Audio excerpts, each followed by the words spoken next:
The eight-year-old man's hands were shaking as he tried to read the denial letter, but the insurance agent ripped it from his fingers.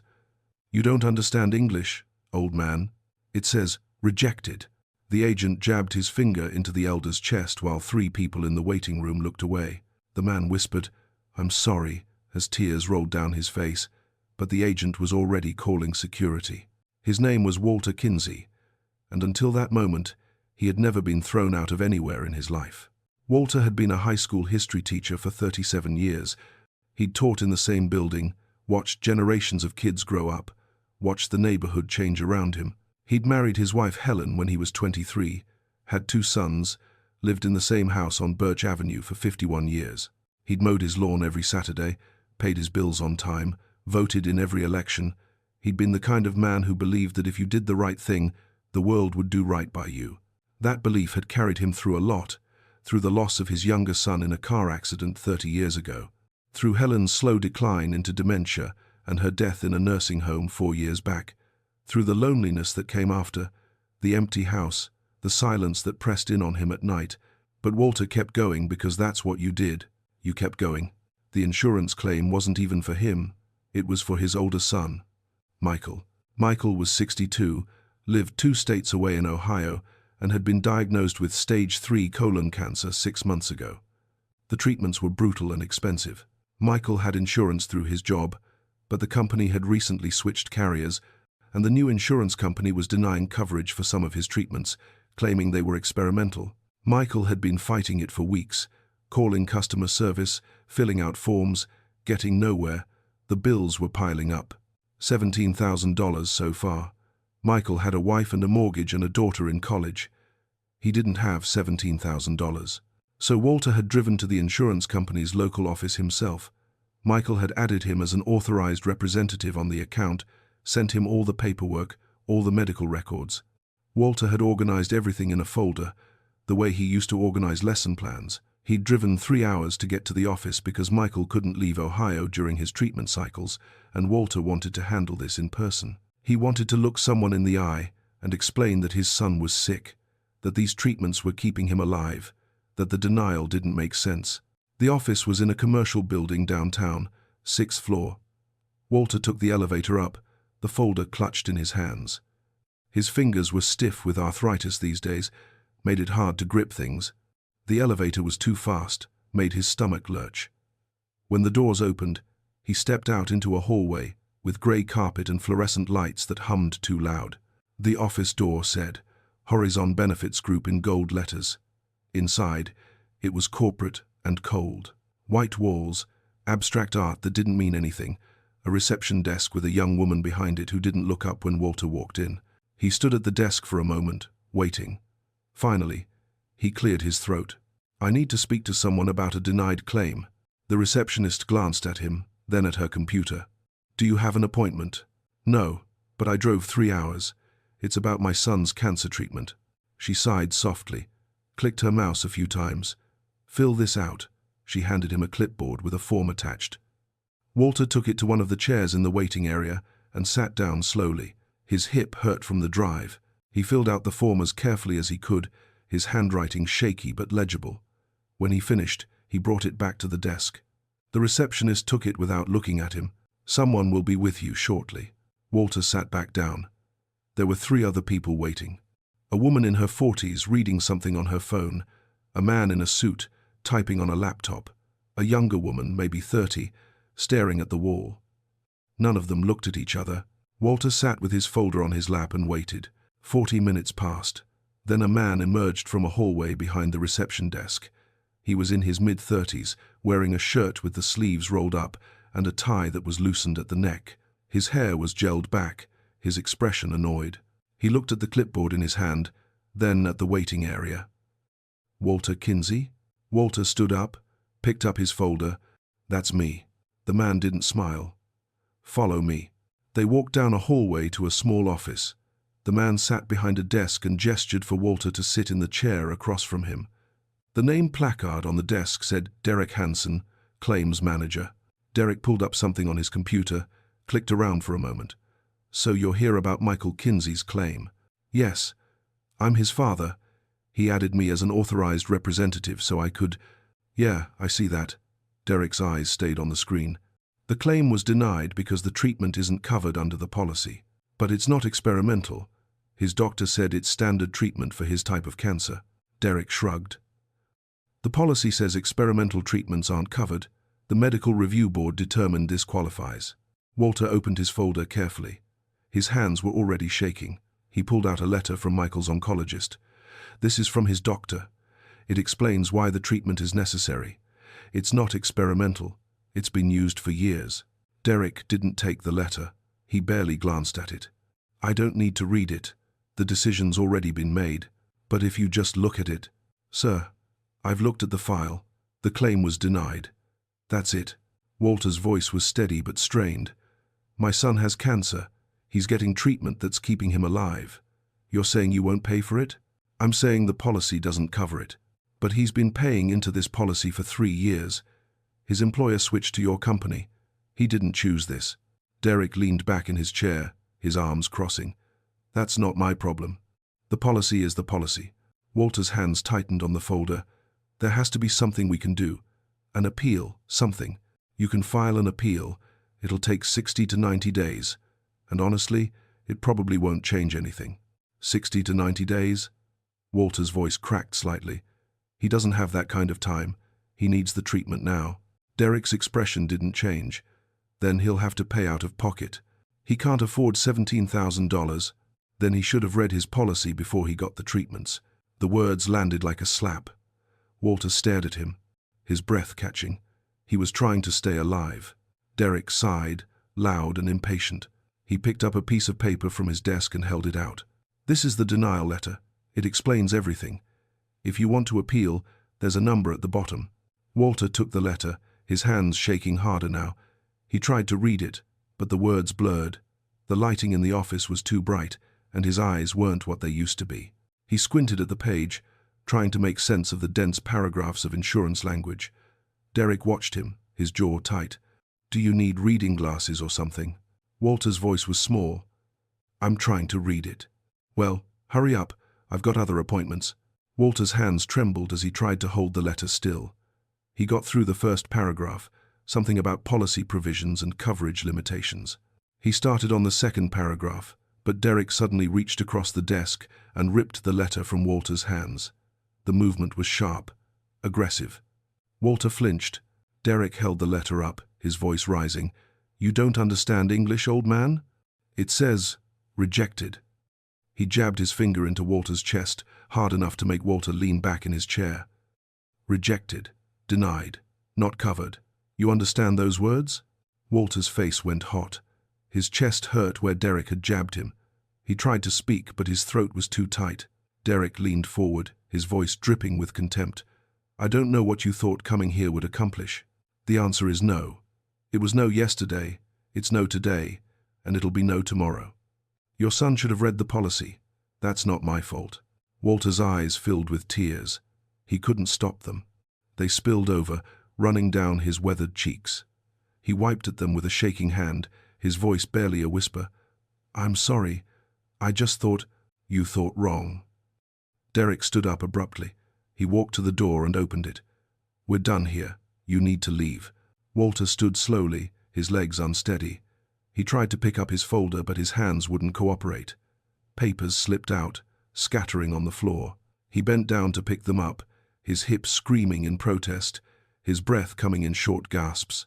Derek stood at the door, watching, not helping. When Walter finally gathered the papers and straightened up, Derek's expression was pure irritation. You need to go. Now. Walter walked toward the door, his vision blurred by tears. He stepped into the hallway, and Derek followed him. As they walked back toward the waiting area, Derek's voice carried down the hall. Some people just don't get it. You can't just walk in here and expect us to throw money at every sob story. The 3 people in the waiting area looked up. They saw Walter's face, saw the tears, saw the way his hands shook as he clutched his folder. They looked away quickly, uncomfortable. Walter felt their eyes on him anyway, felt their pity, their judgment. Derek walked past him to the reception desk and picked up a phone. Yeah, I need security up here. Got someone who needs to be escorted out.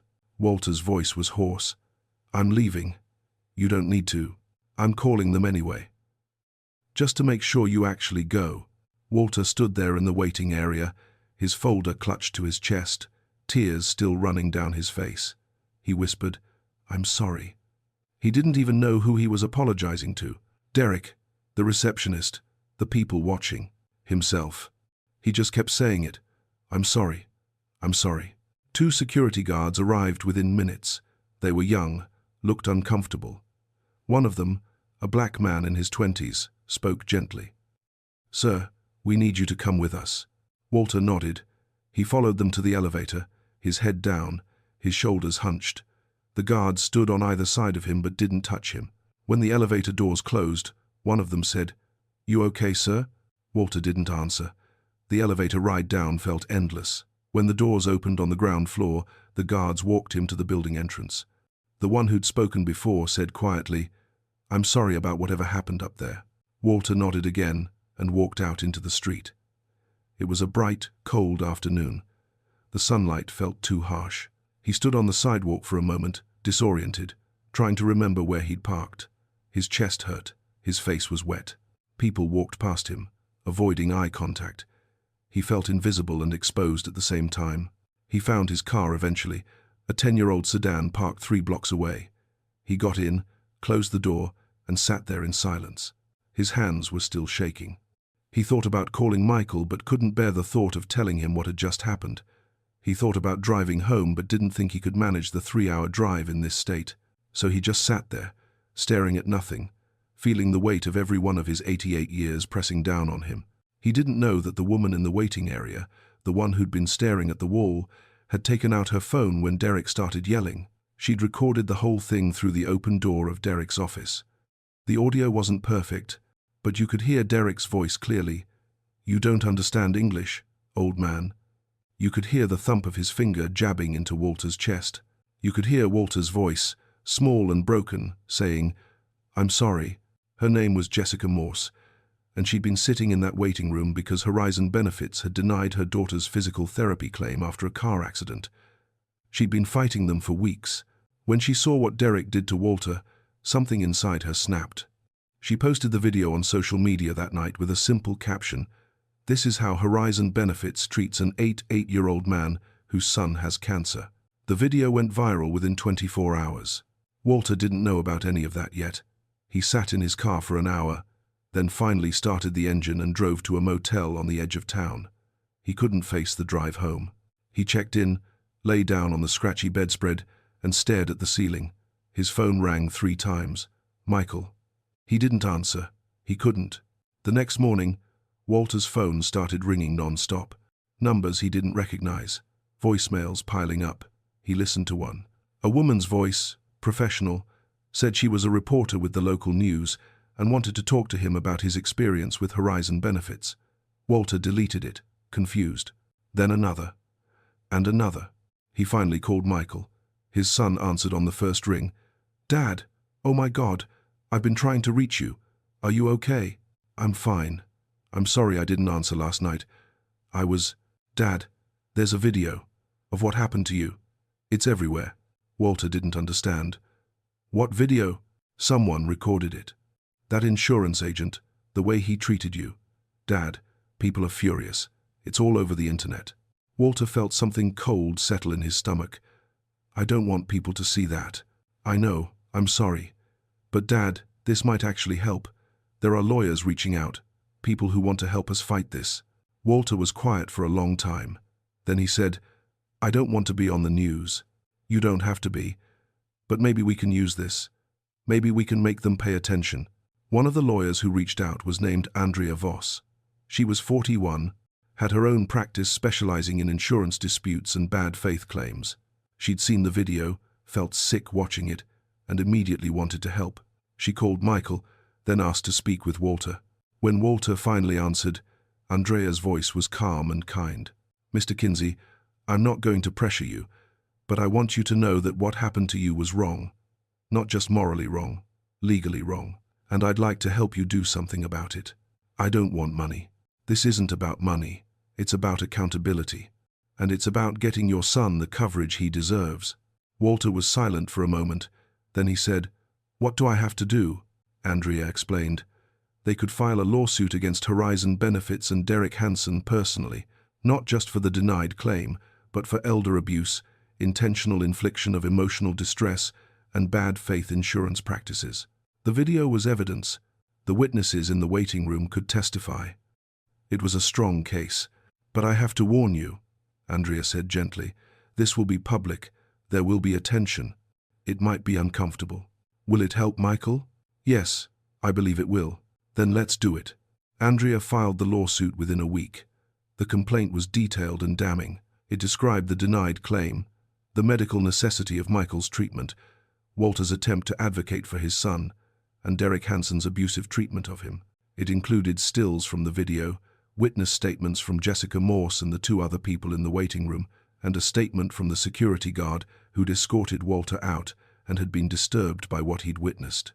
The lawsuit asked for three things: immediate coverage of Michael's treatments, compensatory damages for emotional distress, and punitive damages to discourage Horizon Benefits from treating other customers this way.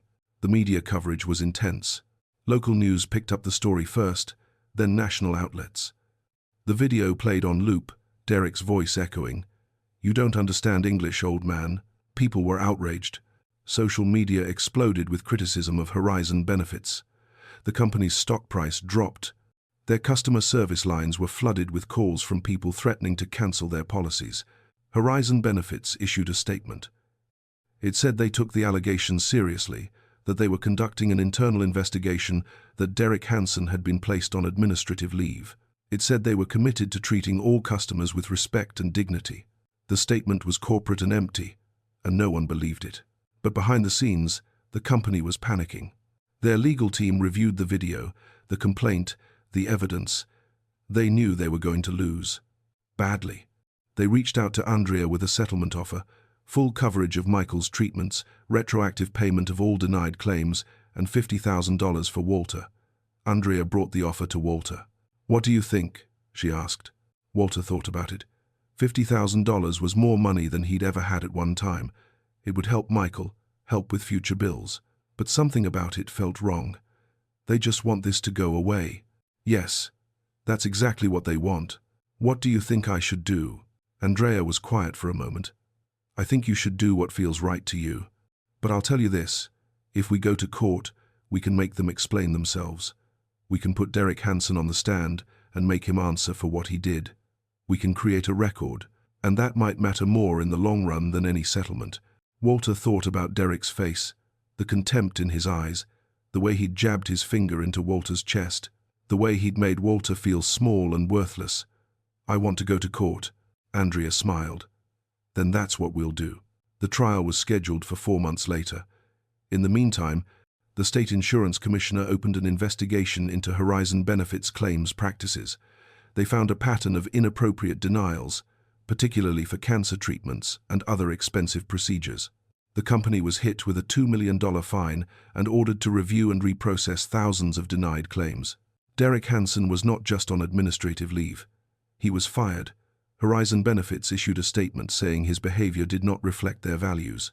Derek hired a lawyer, tried to fight the lawsuit, but his lawyer knew it was hopeless. Still, Derek refused to settle. He was angry, defensive, convinced he'd done nothing wrong. The trial took place on a Tuesday in early December.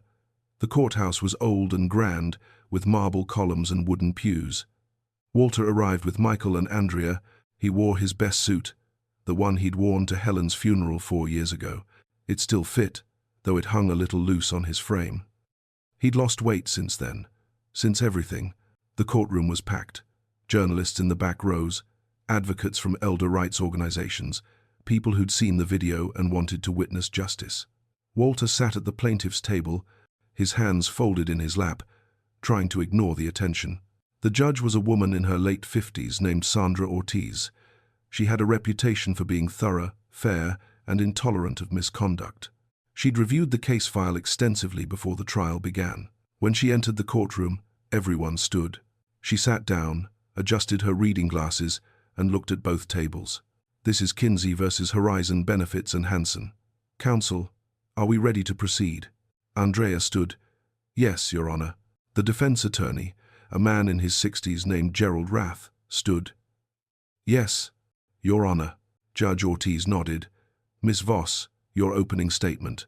Andrea approached the jury box. She spoke for 10 minutes, her voice calm and clear. She described Michael's cancer, the treatments he needed, the denial of his claim. She described Walter's 3-hour drive, his attempt to advocate for his son, and Derek Hansen's treatment of him. She told the jury about the video, warned them it would be difficult to watch. She told them this case was about more than one denied claim. It was about how companies treated people when they were vulnerable. When she finished, Gerald Rath stood for the defense. He tried to downplay it, said emotions were running high, that Derek had been under stress, that the video didn't show the full context. He said Horizon Benefits had already corrected the error, that Michael's treatments were now covered, that the company had taken action. He said this lawsuit was about money, not justice. Judge Ortiz's expression didn't change, but there was something sharp in her eyes. The trial proceeded. Andrea called Walter to the stand first. He walked slowly to the witness box, placed his hand on the Bible, swore to tell the truth. Andrea asked him to describe what happened. Walter did. His voice was quiet but steady. He told the jury about Michael's diagnosis, about the denied claim, about driving to the office with his folder of documents. He told them about Derek ripping the letter from his hands, jabbing his finger into his chest, calling him old man. "How did that make you feel?" Andrea asked. Walter's hands tightened on the edge of the witness stand. "Like I didn't matter. Like because I was old, I was stupid. Like my son's life didn't matter either." Gerald Rath cross-examined him, tried to suggest Walter had been confused, that he'd misunderstood the situation. Walter's voice stayed steady. "I wasn't confused. I knew exactly what was happening." Andrea played the video for the jury. The courtroom went silent. You could hear Derek's voice clearly. "You don't understand English, old man." You could hear the thump of his finger jabbing Walter's chest. You could hear Walter whisper, "I'm sorry." When the video ended, the silence stretched. One juror, a woman in her 60s, wiped her eyes. Judge Ortiz's jaw was tight. Andrea called Jessica Morse next. Jessica testified that she'd been in the waiting room, that she'd heard everything, that she'd been so disturbed she'd started recording. She said Walter had looked humiliated and broken. She said Derek had been loud enough for everyone to hear. Gerald Rath tried to discredit her, suggested she had an agenda because her own claim had been denied. Jessica didn't flinch. "I recorded it because what I saw was wrong. My claim has nothing to do with that." Andrea called the security guard next, Marcus Lane. Marcus testified that when he arrived, Walter was crying and Derek was standing there looking annoyed. He said he'd felt bad escorting Walter out, that the old man clearly wasn't a threat. "He just looked heartbroken," Marcus said. Then it was the defense's turn.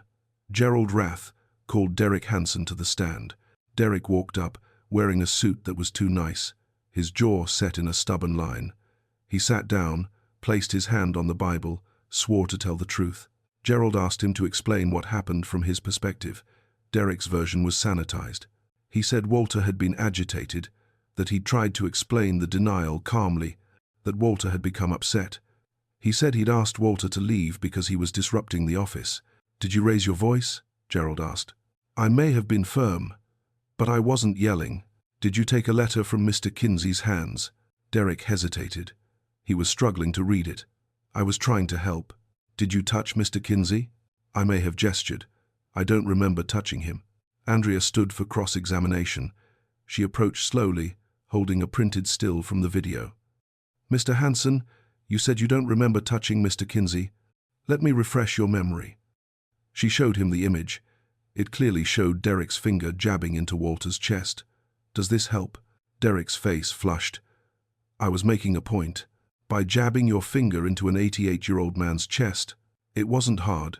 It was hard enough that he flinched."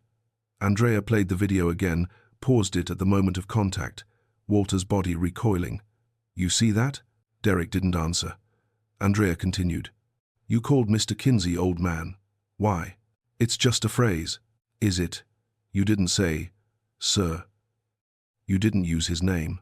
You called him old man, in a tone that was clearly mocking. Why?" "I wasn't mocking him. You said, 'You don't understand English, old man.' Those were your exact words. What did you mean by that?"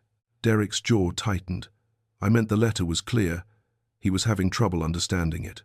He was having trouble reading it because of the lighting and his vision. Did you offer to help him read it? I tried to explain. No, Mr. Hansen. Did you offer to help him read it? Or did you rip it from his hands and tell him he didn't understand English? Derek's face was red now. I was frustrated. Frustrated. So you took your frustration out on an elderly man who was trying to save his son's life? That's not. You made him cry, Mr. Hansen. You humiliated him in front of strangers. You called security to remove him like he was a criminal. And for what? Because he asked you to look at his son's medical records? Derek's voice rose. He didn't have an appointment. He just showed up and expected me to drop everything. Andrea let the words hang in the air. Then she said quietly, "He drove 3 hours to see you. His son has cancer. And you couldn't be bothered to show him basic human decency." Gerald Rath objected. "Argumentative, Your Honor." Judge Ortiz looked at Andrea. "Sustained. Move on, Miss Voss." Andrea nodded. "Mr. Hansen, how many claims do you deny in a typical week?" "I don't know. It varies." "Estimate." Derek shifted in his seat. "Maybe 20, 30. And how many of those denials do you personally investigate? How many times do you actually review the medical records, talk to doctors, verify that the treatment is truly not covered?" Derek didn't answer. Andrea pressed. "Mr. Hansen, answer the question." "That's not my job. The medical review board handles that." "So you don't personally investigate any of them?" "No. You just look at what the computer says and send out denial letters." "That's the process." "The process." Andrea walked back to her table, picked up a document. "This is the denial letter sent to Michael Kinsey. It says the treatment is experimental, but according to his oncologist, whose letter Mr. Kinsey brought to you, the treatment has been FDA approved for 15 years. Did you know that?" "I don't remember." "You don't remember because you didn't look. You didn't read the oncologist's letter. You didn't check the medical review. You just looked at your screen, saw the word denied, and treated Mr. Kinsey like he was wasting your time." Derek's voice was defensive now. "I deal with hundreds of people. I can't spend an hour on every case." "No one's asking you to spend an hour. We're asking you to spend 5 minutes, to show basic respect, to do your job." Andrea looked at him for a long moment. "You didn't just deny a claim, Mr. Hansen. You denied a man's dignity. And that's what we're here about today." She sat down. Gerald Rath tried to rehabilitate Derek on redirect, but the damage was done. Derek left the stand looking shaken and angry. The trial lasted 3 days. Both sides gave closing arguments. Andrea's was powerful, emotional, focused on accountability and human decency. Gerald's was clinical, focused on policy and procedure, trying to minimize Derek's behavior. The jury deliberated for 4 hours. When they returned, the foreperson, a man in his 40s, stood. Judge Ortiz asked for the verdict. The foreperson read it clearly. "In the matter of Kinsey versus Horizon Benefits and Hansen, we find in favor of the plaintiff. We award compensatory damages in the amount of $75,000. We award punitive damages in the amount of $300,000. The courtroom erupted. Judge Ortiz banged her gavel. "Order!" Walter sat at the plaintiff's table, tears streaming down his face. Michael, sitting behind him, leaned forward and gripped his father's shoulder. Andrea smiled, her eyes wet. Judge Ortiz wasn't finished. She looked at Derek Hansen, who sat at the defense table looking pale. "Mr. Hansen, I want to make something very clear. This jury has spoken, but I want to add my own voice to theirs. What you did was reprehensible. You had power in that moment, and you abused it. You treated a vulnerable person with cruelty and contempt, and you did it because you thought no one would hold you accountable." Derek stared at the table. Judge Ortiz continued, "You will pay Mr. Kinsey $50,000 personally. Horizon Benefits will pay the rest. And I am referring this case to the State Attorney General's office for potential criminal charges related to elder abuse." Derek's head snapped up. His lawyer put a hand on his arm, whispered something. Judge Ortiz brought her gavel down. "We're adjourned." Outside the courthouse, the steps were crowded with reporters. Walter stood with Andrea and Michael, cameras flashing. A reporter called out, "Mr. Kinsey, how do you feel?" Walter looked at the cameras, then at Michael. He thought about everything that had led to this moment, The humiliation, the tears, the video, the trial. And now this.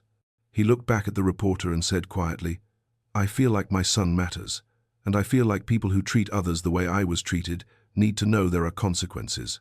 Another reporter, "What do you want people to take away from this?" Walter thought for a moment. "That being old doesn't mean you don't deserve respect, that every person who walks into an office like that is carrying something heavy, and the people behind those desks need to remember that." The coverage was extensive. The verdict made national news. Social media erupted with support for Walter. Horizon Benefits' reputation took a massive hit. Their CEO resigned 2 weeks later. The company implemented sweeping changes to their claims process and customer service training. Derek Hansen never paid the $50,000. He declared bankruptcy, but the judgment stayed on his record. He struggled to find work in the insurance industry. Eventually, he took a job in retail, far from the public eye. The state attorney general reviewed Judge Ortiz's referral but ultimately decided not to pursue criminal charges. The civil judgment was punishment enough, they said. Michael's treatments were fully covered going forward. His cancer went into remission 8 months later. He called his father, crying with the news. Walter cried too. They talked for an hour, the longest conversation they'd had in years. Walter donated most of the settlement money. He kept enough to cover his expenses for a few years, put some in savings for emergencies. The rest went to cancer research and to an organization that provided legal assistance to elderly people fighting insurance companies. He didn't want recognition. He just wanted the money to help people the way Andrea had helped him. 6 months after the trial, Walter received a letter. It was from a woman in Florida whose husband had been denied coverage for his dialysis treatments. She'd seen Walter's story, found a lawyer, fought back. Her husband's claim had been approved. She wrote, "You gave me the courage to stand up. Thank you for showing me it was possible." Walter kept that letter on his refrigerator. He'd read it sometimes when the house felt too quiet, when the loneliness pressed in. It reminded him that what he'd gone through had mattered. That standing up had mattered. One evening in late spring, Walter was sitting on his front porch watching the sun set. The neighborhood kids were playing in the street, their laughter carrying on the warm air. A car pulled up, and Michael got out. He'd driven in to surprise his father. Walter stood up slowly, and Michael hugged him, careful of his frail frame. "What are you doing here? Can't a guy visit his dad?" They sat on the porch together, talking about nothing important. Michael's job, his daughter's college classes, the weather, normal things. After a while, Michael said, "Dad, I never properly thanked you for what you did, for fighting for me." Walter shook his head. "I'm your father. That's what fathers do." "Not like that. You stood up when it would have been easier to walk away. You let yourself be vulnerable in front of the whole world. That took courage." Walter was quiet for a moment. Then he said, "I didn't feel courageous. I just felt like I had to do something. That's what courage is." They sat in comfortable silence, watching the light fade. Walter thought about Derek Hansen, wondered if the man had learned anything. He hoped so. Not for his own sake, but for the sake of everyone Derek would meet going forward. The streetlights came on, casting a soft glow over the neighborhood. Michael stood up. "I should get going. Got a long drive ahead." Walter walked him to the car. Before Michael got in, he hugged his father again. "I love you, Dad. I love you too." Walter watched the taillights disappear down the street. Then he went back inside, made himself a cup of tea, and sat at his kitchen table. The house was quiet, but it didn't feel as empty as it used to. He thought about the woman's letter on his refrigerator. He thought about the jury's verdict. He thought about Judge Ortiz's words, "You will be held accountable." He thought about dignity and what it meant to fight for it. And he knew, sitting there in his quiet kitchen at 88 years old, that he'd done the right thing, not just for Michael, for himself, for everyone who'd ever been made to feel small. Because in the end, standing up mattered, even when your hands were shaking, even when you were crying, even when the world felt too big and you felt too small. It always mattered. Have you ever watched someone you love get dismissed because they couldn't fight back in the moment? It's one of those things that stays with you, burns in your chest. Share your story in the comments. If you're comfortable, you'd be surprised how much it helps others feel less alone. And if Walter's story hit home, smash that like button and share this with someone who needs to hear it. Sometimes just knowing one person stood up makes all the difference.